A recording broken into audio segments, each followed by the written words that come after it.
Good afternoon, everybody. Thanks for joining us. My name is Mohammad Rahman. I'm the Daniels School Chair in Management at the Purdue Daniels School of Business. Today, I have with me Drew Mattison, who is also a fellow Boilermaker. He is currently the Chief Digital Advisor at Worldwide Technology. We'll be talking about navigating the AI paradox for the next little bit with you guys. And as we're speaking, if you have any questions that comes to your mind, please put them in chat. We'll come back to them at the end of the conversation. So I guess there is not a day where we can, or maybe not an hour today, where we go without some kind of news about AI. And these conversations are really about, okay, AI is not paying off. There's a lot of investments going in there. There is also a lot of conversations about displacement. So particularly job displacement, right? And then, if you look at some of the recent concerns, it's more like, okay, employers or the employees are actually pushing back. They may be trying to sort of stop the AI journey, right? So there is access, there is adoption, there's all these challenges. And our goal here is going to be to talk about some of these things. So hopefully at the end of this conversation, you have a better understanding of how this paradox is unfolding and how this might be an opportunity to create the future wealth that we're all looking forward to. So let me start with just a very foundational understanding about what is AI, right? So there is a lot of hype today about AI, but it actually all started in 1950s. The whole thought process here is to really make sure, can we have human intelligence from machines?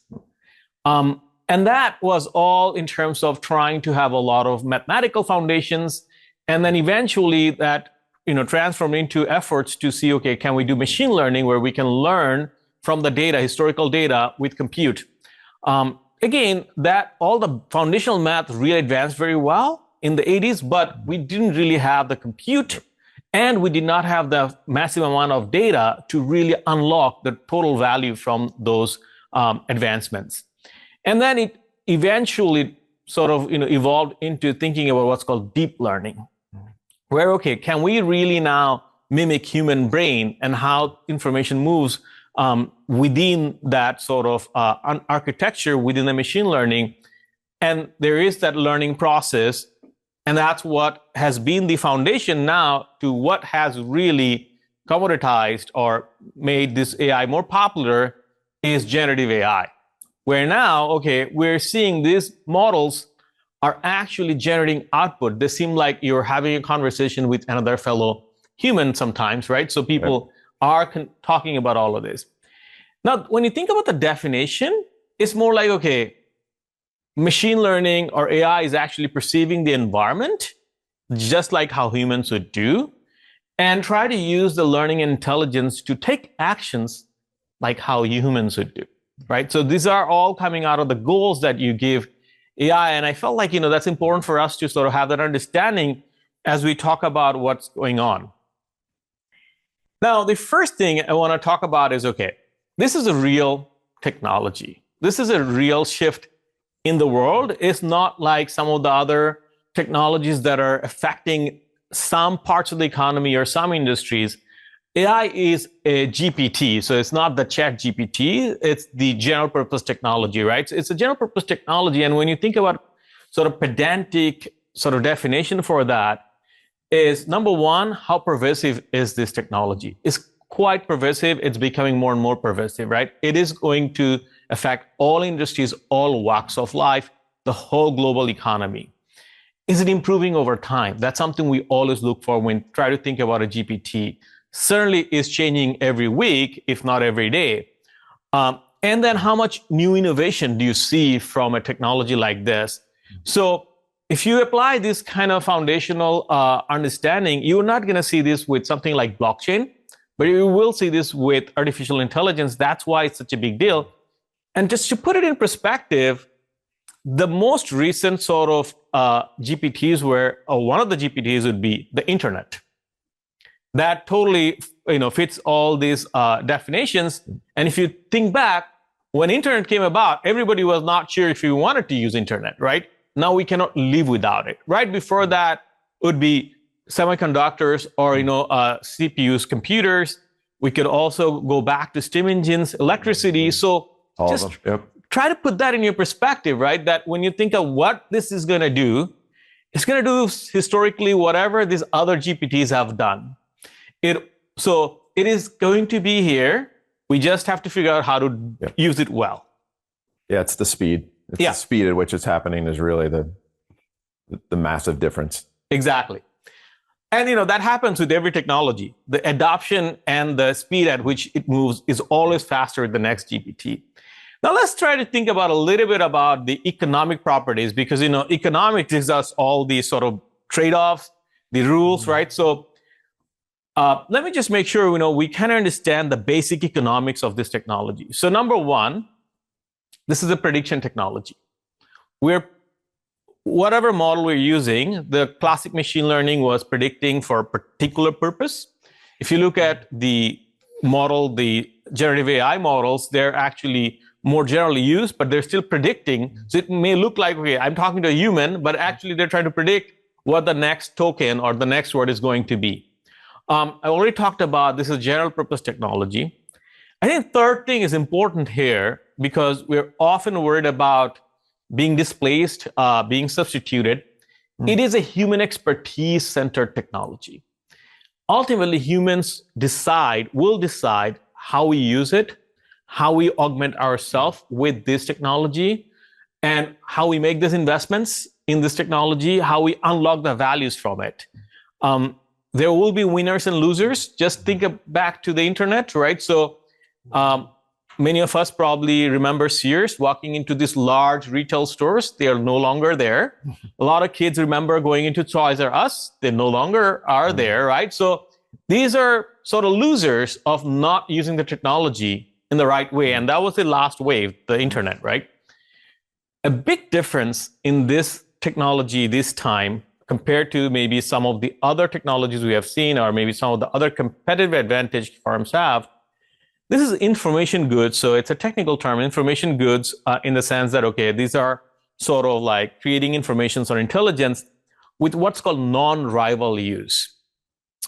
In other words, so think about like a gold mine, or think about an oil field.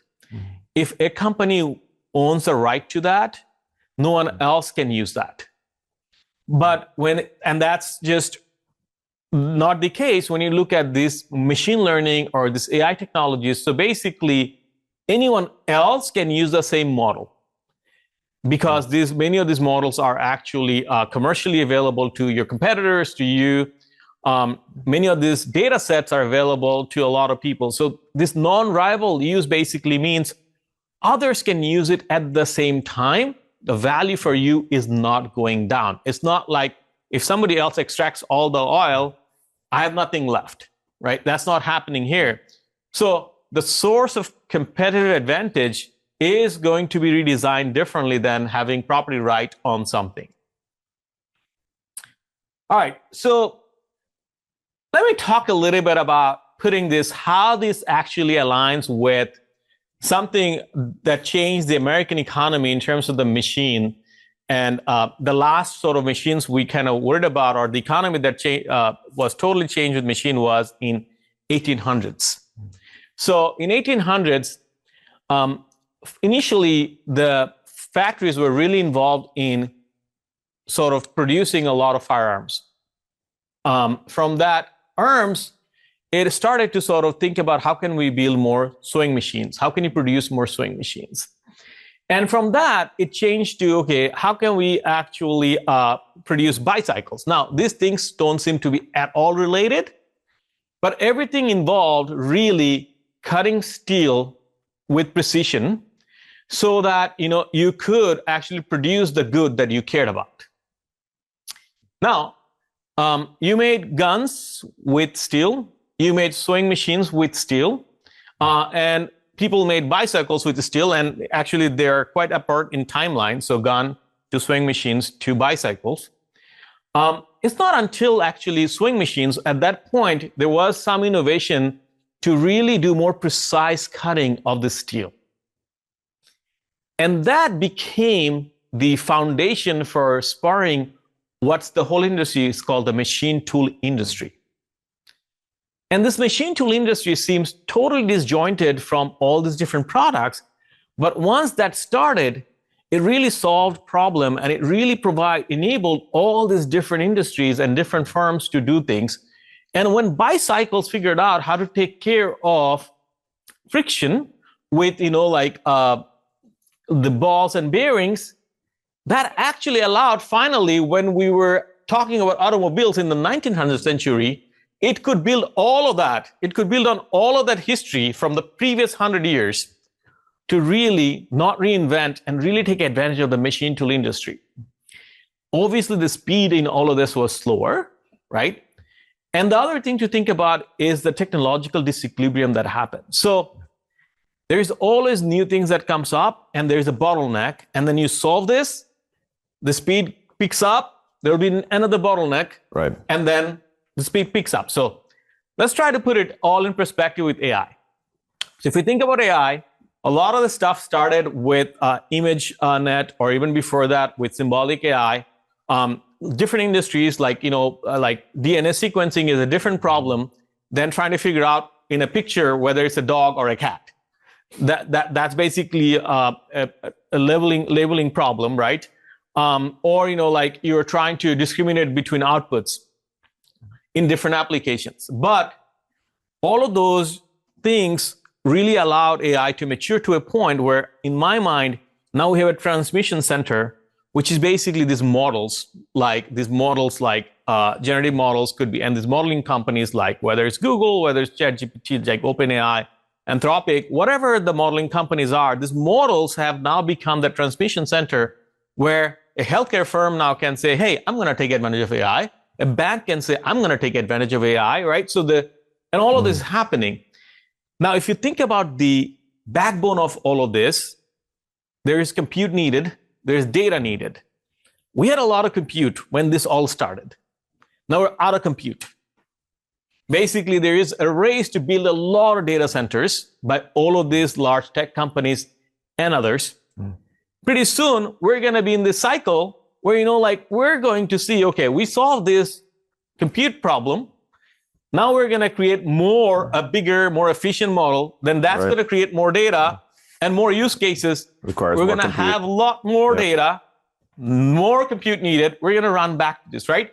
So these choking points will always create the value gap between the technology, sort of taking the movement of the technology and how economic values come in. So I guess I kind of already talked about this in a bit as I was talking about the history. But if we think about the AI stack, is compute. That's one fundamental thing we need to have. The next thing is, for any really current AI, is really data. It's a lot of data and quality data, right? So a lot of firms have data. They have no idea how much noise they have in it. That's getting built into the models, right? That's getting picked up by the models. And then you have models, and models is a layer where you have a lot of different models to solve maybe some complicated problems. And it doesn't have to be just general models like a GPT model or generative AI model. Most of AI is actually purpose-driven AI models, right? But ultimately, where we're going to see the value unlocked is when we see a lot of applications. The ecosystem really takes advantage of all of this. So there is going to be a lot of different players. So if you look at Apple, which just announced their new CEO, somebody with a background in hardware, you might be thinking, what happened? Well, it's a company that has always taken advantage of their full software stack with the hardware stack, right? Full integration. Full integration. Google spending a ton of money in chip design, right? Amazon is doing the same thing, buying data centers. So it's not just the upper level that matters. So obviously, we as consumers, we just interact at the application level. But the enablement happens when you have all of these stacks that are actually moving in the right direction. And clearly, when you have so many of these stacks, there is going to be friction in sort of integration, coordination. And that's where all the news we see, okay, billions of dollars are going in AI. We're not seeing any output. Well, that's part of the reason here, right? All right. The other big thing, I guess, is important to talk about here is the FOMO and the FOBO, right? So there's a lot of investments, and these investments are sometimes correctly done because companies actually understand that they need to make the investment for the right business problem. But there are a lot of CEOs, a lot of executives that are just thinking fear of missing out, or they have to answer to their board. They're making investments. It's the same story as we saw 20 years ago when people were buying Mac, when their software systems really were all Windows-based. But Mac computers look cool. A lot of CEOs actually went with it, right? And a lot of millions of dollars are wasted in that process. But there is also real problem with the capabilities. If your industry is not really ready for AI, or if your firm is not ready for AI, you can lose out, right? And that's the capabilities of these models are going to just getting better and better. And these are news from just this week, right? And I think as employees, as individuals, we all have to be careful to overcome this fear of being obsolete. So it should not be the case where we're trying to stop the progression of this AI. That's kind of as natural as happening. It happened with every shift of technology. So when we moved from agriculture to industrialization, this happened, right? But we have to keep in mind the individuals we're going to lose are the individuals who are actually in this FOBO state. And they don't step out of it. Yeah, they don't step out of it, right? You have to adapt. You have to get into this mindset that I have to take advantage of this. And by the way, if you look at this is from actually from the internet era, or actually earlier than that. This is the hype cycle we always see. We're probably getting closer to the peak, hopefully in a few years, if not earlier. And then we're going to be seeing a lot of disillusionment, just like what happened in the dot-com burst, right? And then the real value will come in. But the companies that do it well, they'll survive this and they'll actually unlock the value. Similarly, the employees who actually unlock their potential are the ones that are going to be the most valuable as we go through this hype cycle. So speaking of that, so let me just talk a little bit about how I see this, right? So like how I see this changing within firms at the personal productivity level, all the way up to thinking about how firms can thrive in this world, right? So generally, what's happening with this technology in economic term, the cost that's going down is sort of the IQ, the intelligence, creating the intelligence. That's becoming more of a commodity in many cases. And that affects mostly entry-level employees, right? And then the next level that needs to worry about is the workflow, the process, the problem solving. Value always comes from that. And if you look at sort of like another parallel we can think about is, like Paul David, an economist, he talked about the electric motors, how electric motors actually took 40 years for them to create value. Because the problem solvers ultimately had to figure out that, look, we can actually use electric motors at the individual unit level rather than using it as a dynamo for the whole factory, right? So if you don't change work processes, if you don't change your workflow, that's going to not create enough value. And that typically lies with the people with a lot of experience, full understanding of the problem, right? But you cannot avoid the fact that this technology is there for us to really take advantage of, right? So I think the messaging here is even entry level, all our new graduates, they're going to be valuable. But whatever skill set you needed to get into the firm, the floor just went up. Because many of the code generations can now be done with AI, but then the ownership of that code, right? The evaluation of that code is now with you, right? So it's just like thinking about calculators. When we start to use calculators, it's not like we stop using math. Before calculators, you really could not really do a lot of this complex pricing, for example. You could not price things in decimals. So a lot of value that got unlocked because of calculators, right? So we need to sort of think about, okay, what will happen? And what is also going to become quite important is what's called EQ. Your ability to show leadership, your ability to really kind of speak up. Right. That defines your fluency. Right. Think outside the box, right? Think of new business models. Right. New business models will definitely come about, right? So just think about how we're all shopping from local stores 20 years ago, not too long ago. I've done many interviews where people ask me many times, are local stores going to be around?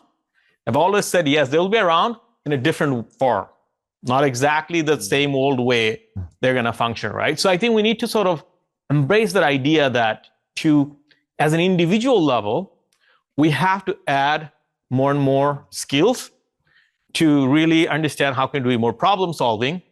Firms really need to train the leadership so we can make sure, workflow and the processes, business re-engineering is happening, business models are changing.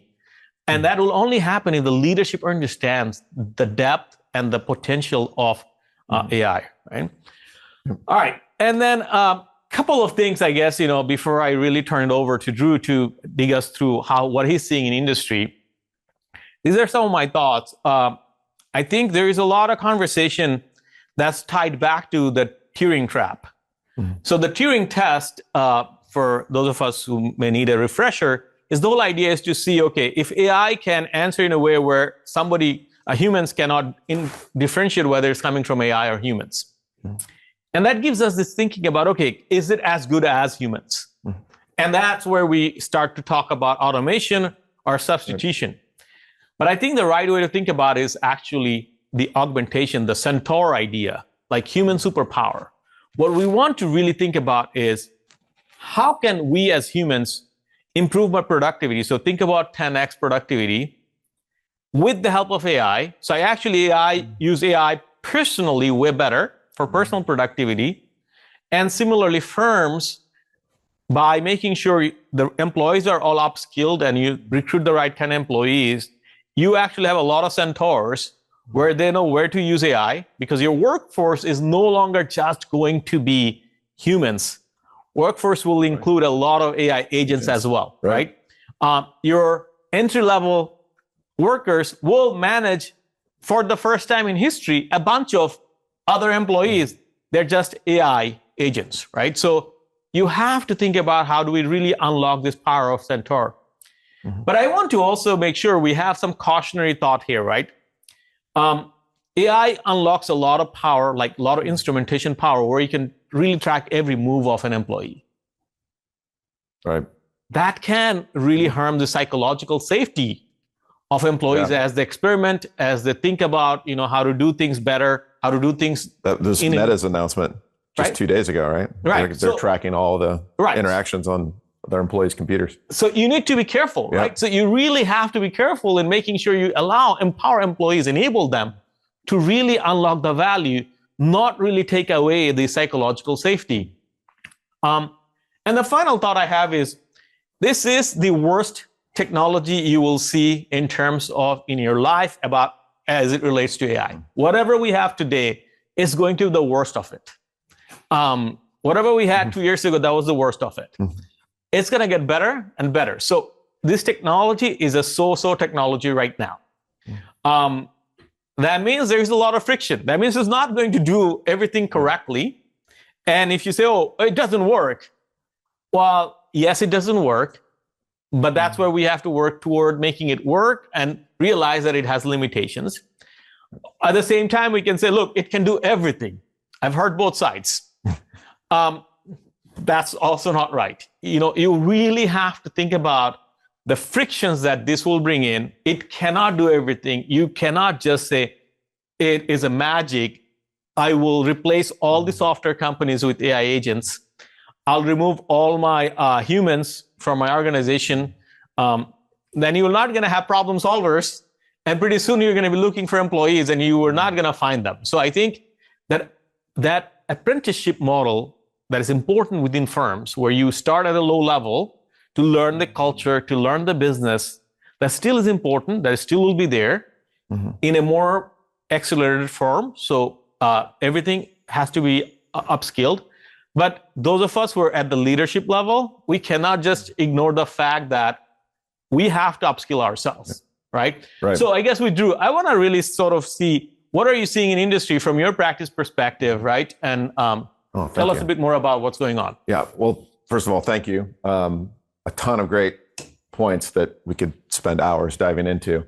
I think I wanted to start with this trajectory because the reason that AI for us feels so overwhelming right now is because of the speed and how quick it is happening.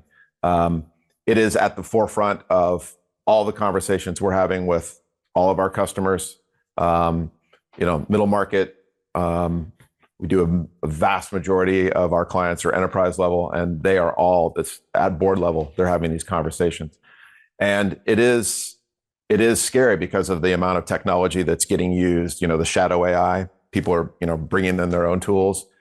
Proprietary data can escape out when you're doing that. You have to think about the governance and all those sort of things. But it's happening so fast that you will become obsolete if you don't think about it and you don't use it as part of what your organization needs to do to drive the business. So what I wanted to do was just talk through some strategies or an approach that we're seeing a lot of our clients do. This can apply at a personal level, but we're also seeing it at a very much an organizational level. And I just wanted to point out with this that, the money is going in. We're seeing a ton of spending that's happening kind of within the technology ring of itself to build up that compute. But we're starting to see this. We're starting to see the spend happening in the larger organizations, the ones that have the capability to spend ahead in order to get the value out. But it's starting to trickle down into the smaller enterprises as well. And we're seeing a lot of it in workforce AI. So helping you and I work better, work smarter, to try and bring out more of the EQ as you were talking about. So it's interesting that 91% of organizations use AI in at least some form of their function, but only 1% of them actually consider themselves mature. So that gap is huge. And not only is it big, but it's how fast that gap came about. So there's 4 things that we recommend or that we talk about when you want to integrate and bring AI into your organization. And again, this can apply personally as well, but we always start with a sandbox, right? And this is different now, I think, from my own personal standpoint. This is different than innovation centers, in the past with whatever you were trying to integrate. It's because you have to do this. You have to do it in a controlled environment. We've at Worldwide we have our technology center that is it's a giant sandbox. We've had it for years. We've spent billions on that so that people can come in and test all sorts of software and configurations, and they can do it at scale. And we've taken a portion of that and then invested even more in our AI proving grounds. So our clients can come in and test various scenarios. They can build all sorts of agentic test beds to help them understand what works, what doesn't. They can test out all the software, and it allows them to do it in an environment where their proprietary information doesn't get leaked out. And so they can do that while at the same time thinking about what are the governance criteria that they want to put in place. Because otherwise you see a whole host of this, again, the shadow AI. People are bringing their own tools and they're trying it out. And you should do that. You should do that personally. But you just have to make sure that you're trying things out and testing for yourself in a place that's safe, because you want to make sure that you're not using any data that is supportive of the organization's IP, right? Obviously. I think, so let's just, dwell on this for a minute, right? Yeah. Why the sandbox is so important? Because I guess this is the technology where somebody else can learn about all your trade secret, right? Like the model, and then go about and sort of speed this out for others, right? Very quickly. This was not a challenge in the past, right? So you may have lost a file that's... Right, it just didn't happen as quickly, or anywhere near as quickly. And because of, the whole premise behind an LLM is that it learns, right? It is taking that information that you put in to make itself better, so that presumably all the information that you get from that point forward is better. So as soon as that information gets out, it can spill very, very quickly. So it's incredibly important that you think about and it can be internal. Well, it doesn't have to be an organization, an outside organization that supports that. It can be internal, but it has to be in a very controlled environment. And you want to be able to do it as fast as you can and start to put pieces in place coming out of that, which leads to how do you build your own level of AI fluency and productivity, right? So understanding that there is value in understanding what AI can do in your role as an individual, but also within the organization. I find that incredibly interesting, like that 56% wage premium for people who have AI skills. But I want to be very clear, because it is not that you need to have the technical skills. Like, you don't have to code AI, but you need to understand how to use it, where it can be most effective, the types of processes and implementation that will help remove redundancy from the work that you're doing, and or your team, and also, honestly, when not to use it, right? The judgment that we have as humans of what is correct and what isn't, what should be discussed, what shouldn't, that still resides in us, like as human beings. So that is not going to change, but there will be a point where a lot of the things that you might take for granted that you do on a regular basis will just be removed because it's not necessary anymore. No, absolutely. And I think, that brings up this question about AI slop, right? Right. I mean, there is a lot of AI slop, and, there are studies that showed that AI augmentation actually harmed or, lured some expertise of very well paid, analysts of very well respected consulting firms, right? So I guess, Drew, I want to really double click on this a little bit, right? So from that sandbox, have you seen clients, can you think of exact firms or, scenarios where they have been able to really roll out to productivity output? Right. Yeah, absolutely. So a few examples very quickly. One, Elanco, which I was corrected on the pronunciation of that. They've built out a pretty robust platform within their organization that has taken and has moved all of the day-to-day work from manual drafting to more of an AI-assisted authoring. And what that's done is that's increased the throughput of their organization in general and allowed people to spend more time on new R&D discoveries or engaging with their partners or figuring out better supply chain and manufacturing opportunities. And that was just through the process of going through a sandbox and testing what particular tools would be appropriate for their organization, and the timing for it based on the tech stack that they already had in place, as well as understanding what they would need to change and or implement. And we could spend hours on data, because at the end of the day, all these organizations are dealing with, it's the data, right? What you have, how well is it organized? What are the tags? Whether it's, the metadata is the big discussion now. All of that goes into play. But IHG is another one that we've seen some pretty interesting results with. They've used increased their AI, so upskilling all of their frontline workers, the people who engage, the liaisons, the ambassadors with the clients, and they're removing the need to engage with kind of the clunky check-in process from a software perspective, allowing them to have more face time with the clients, the customers, and they've seen an almost immediate increase in their the satisfaction ratings and social media hits and positivity, basically. I'm sure there's some, monetary value that they've been able to tie to that. And then actually a really great example from our own internally, because one of the things I love about Worldwide is that we have some of the smartest technology folks on the planet, but we practice what we preach. And one of the tools that we've seen a ton of success with, and we built it through trial and error. We did our own sandbox. We had some failures. We learned from them. We have an RFP assistant.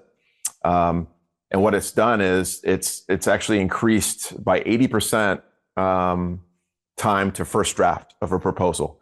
So it's removing all of the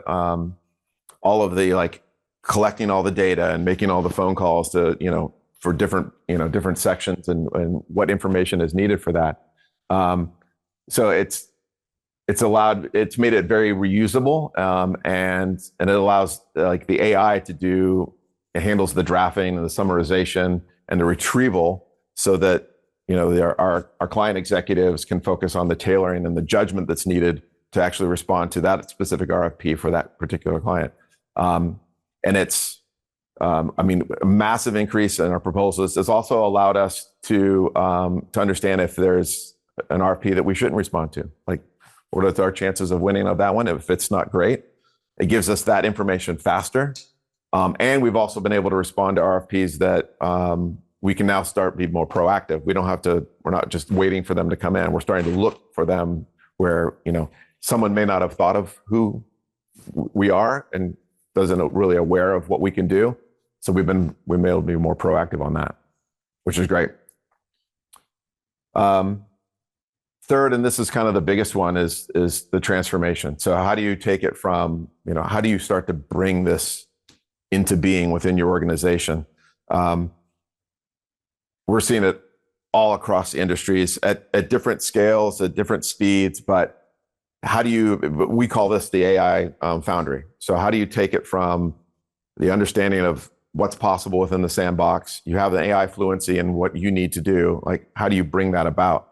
And we're seeing that built throughout a whole host of different organizations in a number of different ways, both at like larger scales. So like Eli Lilly, helping them with their AI factory, the complete installation of a massive NVIDIA farm.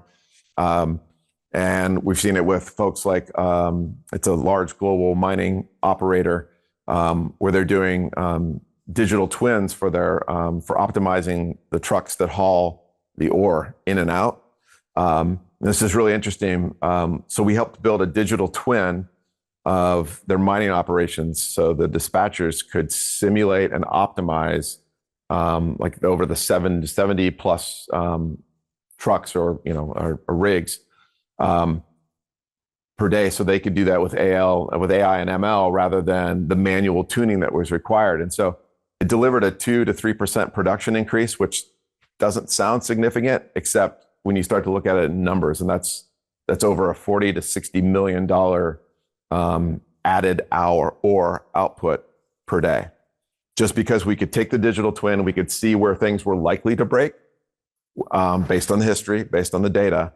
But we helped them figure out the path to do that. What were the right tools to use? So again, the sandbox. Then the transformation is, okay, let's build this on site. And then from there, they're going to be able to take that to different parts of the organization, different mining sites, that sort of thing. We could spend hours talking about this. Well, I think this is important, right? Because so far we have been talking about, what I call like the low-hanging fruits, right? Mm-hmm. The operational efficiency, right. The chatbot applications, right? So thinking about some of the things like, like changing on the margin, like your workflow, right? That creates value. But, value creation process, maybe innovation is happening, but ultimately value capture happens. Right. When you change your whole business model, right? When you actually find a new way to monetize, right? Mm-hmm. To come up with things that happens. But before we talk about this, right? So the other thing that I was wondering about, right? So there is a lot of race to really use AI. Mm-hmm. And I've seen cases where, companies are trying to use LLMs in every workflow. Mm-hmm. Without really realizing the cost of token, right? Without thinking about the economics of it. Because think about simple regression, simple mathematical financial formulas, they should not be done through an LLM. Mm-hmm. That's a significant amount of compute wasted, right? Versus, CPUs do a great job, right? And that's part of the reason why some of these companies like Google and others are actually doing all the chip design and Amazon doing integration, right? Like Lilly, you brought up, right? So while there is a good reason for having that factory, because drug discovery might require very different kind of model optimization than a general sort of purpose use of, compute or models, right? how do you think firms are sort of thinking about this, right? This really requires upskilling and reskilling of the exec team, not the rank and file, right? Is really the leadership, yes, to understand what value it can bring, right? And we are doing it as part of our executive education for many of the companies, some of the very large Fortune 10 companies, right? Where we're seeing these companies are doing it right. But I'm also seeing a lot of conversations where people are excited and doing it wrong. So, and we see a lot of that too. I mean, that's, again, going back to the start of our conversation, that's a lot of boards are having a lot of people want to spend a lot of, we need to be in AI. We need to be doing that. And all of that falls to typically to the IT group, which honestly they're the folks that are going to help bring it about, but they're not the ones that should be driving the conversation or the strategy behind what that is. So a lot of our conversations start at the business level. We start at the leadership level to understand more about what does the organization want to do strategically, and then what are the best tools to make that happen. And in many cases, a lot of those tools now are AI driven or have AI capabilities that are important and are critical and will help them move faster. But the conversations are still at the level of what is it that the organization needs to do? Not just we need to have AI. At the end of the day, it's a tool. Yes. It's a great tool, and it will continue, as you said. Like right now, it's the worst that we have. So that's where our conversations, that's where they typically start. And then the other thing that we do is we help the organizations walk through, once we have that information, what is the right path to get to that state where you can start to implement some of these changes that will support the business, that will support the strategy. We're seeing it and across the board, like, IT and OT convergence, right? So manufacturing facilities like, Cummins or GM or whomever, I mean, they have massive manufacturing facilities, and they are making great strides, but there are pockets throughout all those organizations where they have very old technology, right? That would need to be modernized, but it isn't necessarily being used that often to make that sort of investment. The people that, know how to run it, they're either close to retirement or they have retired. So that knowledge base is gone. So how do you make those changes and those leaps? And especially in that type of environment, like as soon as the manufacturing stops, like revenue stops, and that's unacceptable. Correct. So again, the digital twins, for example, so that's the conversations we have with customers to help move them into that space of, okay, AI, yes, but where and how? And then a lot of organizations, as you're starting to see, you talked about the stack, the applications.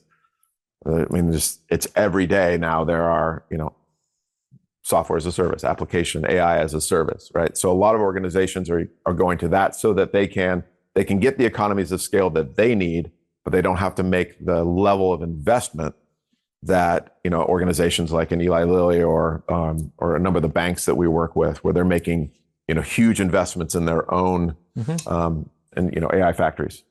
So that's great. No, I think in terms of business models, right? So one of the things that definitely we have seen, right, is that if you can take the top leaders to go through, so this is where I think executive education is even changing, right? So if you think about executive education generally, we have done where you could have these general enrollment programs where people come in and take content, and then they could learn from case studies, general case studies, and then go back and really apply them, right? But I think where we see the biggest value coming in, because of the nature of this technology and how it fits with the workflow, is actually more hands-on approach, right? So even your leaders really need to think about, okay, what are the capabilities of the technology? What are the weaknesses? And you really get that sense if you do it yourself, hands-on, right? Well, that's, talking about, again, the pillars as they apply to enterprise or organizations, they do apply, to you personally as well. So start to play with the tools, right? You cannot be afraid. That's that FOMO, and you have to step into it. And honestly, if you're doing it on your own, you can't mess it up. right? You have to start to understand, like, okay, what are the engagements? What are the reactions? When I prompt this, here's what comes out. How do I start to build a basic agent? There's so much information now that will walk you through the things, so you can start to do that on your own. And then secondly is that fluency. I'd even start with just become fluent with just the terminology, right? When someone says tokens, what does that mean? When someone says, an LLM, and some of it may even seem basic now, but still, if you understand that, then you can work with your organizations, with your team, so you can show leadership by both, by example as well as understanding, and then you can help to elevate everyone in that to be better with their AI strategy and implementation within the organization.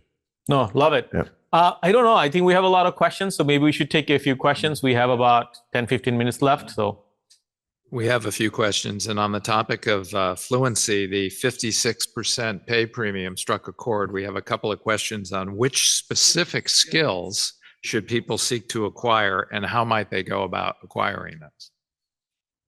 So, I don't know the exact survey on 56%, but I can tell you about our own observations within our new flagship program, right? MBT, Master of Business and Technology. So we took in first cohort, we took an experimental cohort of some undergrads who just got out of computer science, some of our own graduates with a business degree. So an average business degree salary, let's say, was about $70,000 entry level, right? And an undergrad from computer science was probably making, we actually compared exact same company, exact same role, probably about, let's say, $100,000, right? After a year of just doing this degree where it's AI, technology thinking with business problem solving, the premium was at least 50% for just entry level, right? So I think, it's right now, it's probably going to be a lot about, can you really do good prompt engineering? Can you really put in the data pipeline, the AI pipeline that you need for really having a good solution? But that level of advantage will go away very fast. So think about email. If you knew how to use email in the early days of email, some companies paid you premium. Nobody will pay you premium today for knowing how to do emails, right? So I think there is a low-hanging fruit in that, but the skill set has to be, okay, some of these are going to be totally expected that nobody expects that you don't know how to use LLM today, right? 2 years ago, different story. You had a little bit of premium saying, oh, I know how to prompt. But if you better know how to prompt today, but you should also understand when not to use it, how to use your judgment, how to evaluate the output. I think that's where the premium is going to be. On that, it's PwC, their global AI jobs barometer. That's where the stat came from. There's another interesting stat in there that I didn't put on here, is that they're predicting that by the end of this year, so this year, which we're a third of the way through now, 50% of job applications or job interviews will have a non-AI skills assessment associated with it. Because if you think about with the tools now, everyone can make a perfect resume. You can draft an amazing, cover letter, if that's still a thing. If you're, depending on what your role you're going for, you can create an amazing example marketing plan or a sample piece of code. AI can do all of that for you. So the differentiators become, and where the wage premium sets in is your level, how well can you think logically? How well can you connect strategy to execution? How well can you engage with other humans, right? How can you describe, I've told my kids from day one, work hard, learn what you learn, but if you can't explain or articulate that to someone else in a way that they can understand, it loses the level of impact right out of the gate. So being able to communicate well, being able to think strategically, being able to make the connections that AI can't necessarily do, or may make the wrong ones. That's where the real skill set comes in. Yeah, and I guess it's also important to point out one thing here, right? So we're seeing the wage sort of going up, the premium. That also should suggest that there are a lot of people who are not getting the premium or, like going to be falling from the cliff. One thing to keep in mind here, the capability of AI is it's learning from a lot of data. So the average output quality comes to the middle, right? So the average goes up. Your best employees, your best skills, as an individual, your goal is to produce better than that. So you have that unique touch that you can add to what you just said, right? To the output with AI, so it becomes a better output, right? Right. Because the average is definitely, so like if you were writing sort of some kind of sloppy essays before, you're going to write a better one today. AI is going to write better, but you can do much better if you don't lose your thinking with the help of AI, right? Right. Next question is about some of these frictions you mentioned. We hear a lot about hallucinations and the need for human in the loop. How are companies balancing the prevalence of hallucinations and the need for humans in the loop? That's a fantastic question. So I think you can think about this as a pendulum, and you can be in two sides of this, and I hope you're not in those extremes. So one extreme is basically saying, I will not at all use AI, right? Human in the loop means humans rule everything, okay? And in some business cases where if it's complex, you don't have very high quality data, you don't have models that you can trust, you probably want AI to be just an information gathering source, right? So it's more like a intelligence gathering, faster gathering process. You would have to worry about hallucination. I test this every day, how much it hallucinates. And the best models right now out there in the market, whether it's Anthropic, whether it's Gemini, whether it's ChatGPT, they hallucinate. The best models, even last night when I was playing with them, they're hallucinating. And I love to correct them. That's the fun part. Then it'll say, I stand corrected. So the other side is saying, I'm going to let this machine to do everything, and authorize an agency to write $1 million check on my behalf, right? I think we're not there, right? You need to sort of think about, okay, maybe you can write $1 million check if you really have guardrails and fantastic data where the fine tuning has happened, where hallucination is basically zero, right? So your temperature is zero and you can reproduce. So temperature zero basically means, you are not really predicting wrong things or different things every time. So I think, hallucination is real. This is where the skill set is going to be about evaluating output. Can you own the output is going to be the differentiator. Yes. Discernment. In the economy that we're going to live in. Yeah, we're seeing a few things. One, it's the human in the loop. The need is specific, many cases specific to the industry as well as the different businesses. So there, to your analogy on the pendulum, like where they want to fall can depend entirely on whether is this an AI workforce implementation or is this a for example, in Eli Lilly and their R&D, right? Sometimes the hallucinations actually drive some pretty interesting paths that they can go down and start to search. So, and it's less about a hallucination; it's just about another possibility. So that to me all comes back to the testing. Where can you test in an environment that is safe while at the same time you are confirming that the desired technology is supporting your strategy and you have a governance model that supports the proprietary and intellectual property for your organization. So continuing on that theme and maybe some of the limitations to adopting AI in highly regulated environments like accounting, finance, and healthcare, we have a regulatory and compliance regime that perhaps requires human in the loop. So what do you see as some of the limitations to adoption there, and when will the regulatory environment catch up with the technology? Well, I think that's the topic we can talk about for hours, right? I was just at a conference a couple weeks ago on this, like regulations, right? So number one, regulations are important for any innovation to take off, but over-regulation can be a problem as well, right? So if you go back to automobiles, if we did not have regulations on how transportation or vehicles should move on the street along with the horse carts, we wouldn't be able to really get automobiles to the level we have today, right? If you think about Airbnb, everybody thinks, okay, they want to be completely lawless. No, Airbnb wanted to be regulated, because if you're not regulated, investors are not going to invest. There is too much uncertainty, right? So I think some of these regulatory overhauls are needed. Different countries have different takes on this, right? So EU is in one pendulum, right? So where they have a pretty strict regulation already in place with AI.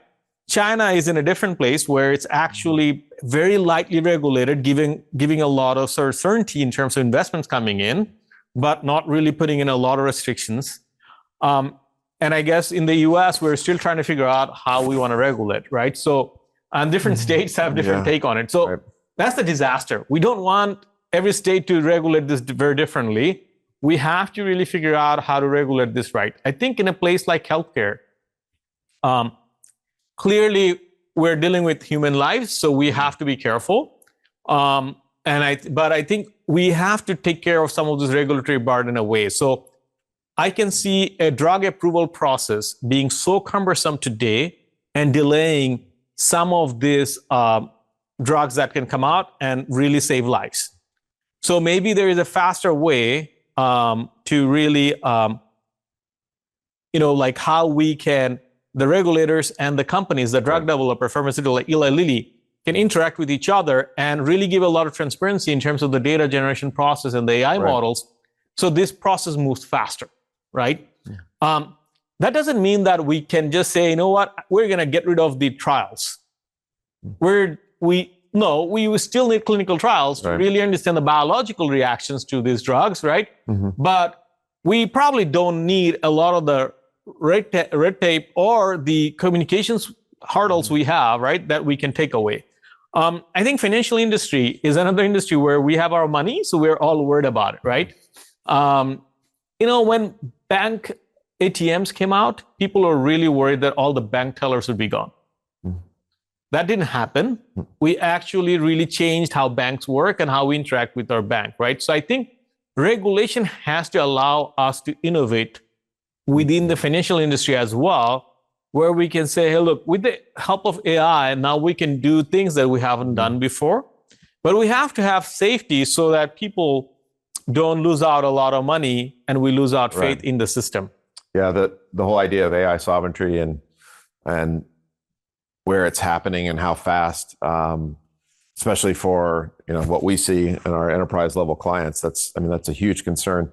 I think a lot of the organizations, they have found that it's not necessarily that the regulatory, it's not the restraints of regulation. It's that they're able to move so much faster that in order to get through the regulations, like the governing bodies can't keep up this, because it becomes a speed thing.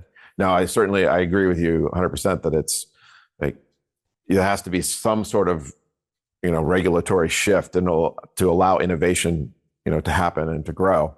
But what we're seeing in real time is that it's coming so much faster that there's a lot of the regulations the governing bodies can't keep up.